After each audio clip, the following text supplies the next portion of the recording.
हे बिलिव्हर्स, सगळ्यात पहिली गणेश मूर्ती स्थापना केव्हा झाली आणि गणपतीची स्थापना का बरं केली जाते? आता ज्या पद्धतीने गणेशोत्सव आपण साजरा करतो ती खरी आणि पुरातन पद्धत आहे का? इतक्या प्रेमाने स्थापना केलेल्या गणपतीचं विसर्जन का बरं करतो आपण? या आणि अशा बऱ्याच प्रश्नांची उत्तरं तुम्हाला या व्हिडिओमध्ये मिळतील. इंडियन विजडम आणि मॉडर्न सायन्सच्या गणेशोत्सव स्पेशल भागात आपलं स्वागत. गणपती स्थापनेचा लेटेस्ट म्हणजे अगदी अलीकडचा ऑथेंटिक उल्लेख 5व्या शतकातील वराहमिहिर याच्या बृहत संहितेमध्ये सापडतो. वराहमिहिर हा गुप्ता साम्राज्यातील खगोलशास्त्रज्ञ म्हणजे ॲस्ट्रॉनॉमर, गणितीय ज्योतिषशास्त्रज्ञ म्हणजे मॅथमॅटिकल ॲस्ट्रोलॉजर, तत्वज्ञ म्हणजे फिलॉसॉफर होता. त्याने भारतीय ग्रंथावरील अभ्यासावर आधारित बरेच ग्रंथ लिहिले.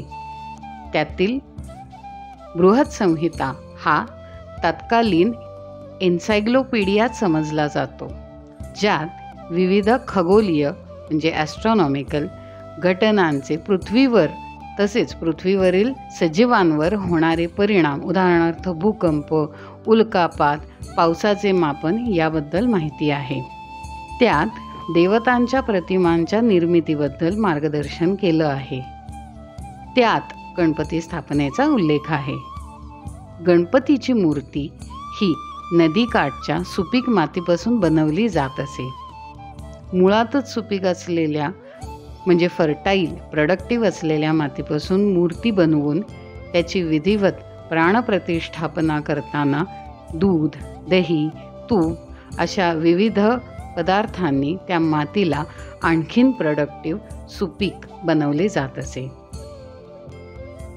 या सुपीक मातीला पृथ्वी आणि पृथ्वीवर राहणाऱ्यांच्या सेवेसाठी नदीच्या म्हणजेच निसर्गाच्या स्वाधीन केले जात असे आणि हा एक सार्वजनिक कार्यक्रमच असायचा. विचार करा, वेगवेगळ्या गावांमधून अशी सुपीक माती नदी प्रवाहामध्ये सोडल्याने निसर्गाला आणि पृथ्वीवरील इतर सजीवांना किती बरं मदत होत असेल. मोरगाव गणपतीच्या द्वार यात्रेत अशीच नदीकाठच्या मातीच्या गणपतीची स्थापना करून पूजा आणि साधना करून घेतली जाते. बृहत संहितेनुसार गणपतीची मूर्ती कशी असते, गणपतीचे आवडते खाद्य कोणते, आज आपण मोदक नैवेद्य म्हणून दाखवतो, याचा खरंच उल्लेख आहे का? 9500 वर्षापूर्वींच्या गणपती स्थापनेचे काही पुरावे आहेत का? जपानचा गणपतीशी काही संबंध आहे का?